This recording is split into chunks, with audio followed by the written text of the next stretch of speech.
সম্মানিত ভিউয়ার্স, আসসালামু আলাইকুম। এই মুহূর্তে আমরা অবস্থান করছি কেন্দ্রীয় গোপ্রজনন ও দুগ্ধ খামার, যেটা সাভার ঢাকায় অবস্থিত। আপনাদেরকে কিছু ইউএস হলস্টেইন ফ্রিজিয়ান ব্রিডিং বুলের ছবি দেখাচ্ছি, যেগুলো আমাদের সরাসরি আমেরিকা থেকে ইনপুট করা হয়েছে। তারই মধ্যে পর্যায়ক্রমে আপনাদেরকে দেখানোর চেষ্টা করব। এটা একটি ইউএস হলস্টেইন ফ্রিজিয়ান ব্রিডিং বুল, এই বুল নাম্বার 214। যারা 214 নম্বর বুল দিয়ে গাভীকে কৃত্রিম প্রজনন করাইছেন, তারা দেখুন 214 নম্বর বুলটা আসলে কেমন। পর্যায়ক্রমে যত ইউএস বুল আছে এগুলো আপনাদেরকে দেখানোর চেষ্টা করব। আপনারা সবাই জানেন যে ফ্রিজিয়ান গরম সহ্য করতে পারে না, এজন্য এদের শেডগুলোকে সবসময় বাতাস দিয়ে ঠান্ডা রাখা হয়, যাতে এদের গরমের পরিমাণ কম লাগে।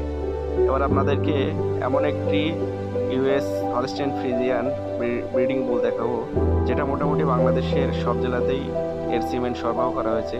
এটা হচ্ছে 7980। এই বুলের সিমেন্ট বাংলাদেশের মোটামুটি সব জেলাতেই সরবরাহ করা হয়েছে। তো আজকে এই পর্যন্তই। সকলে ভালো থাকবেন, সুস্থ থাকবেন। আবার দেখা হবে নতুন কোনো ভিডিওতে। ধন্যবাদ সকলকে।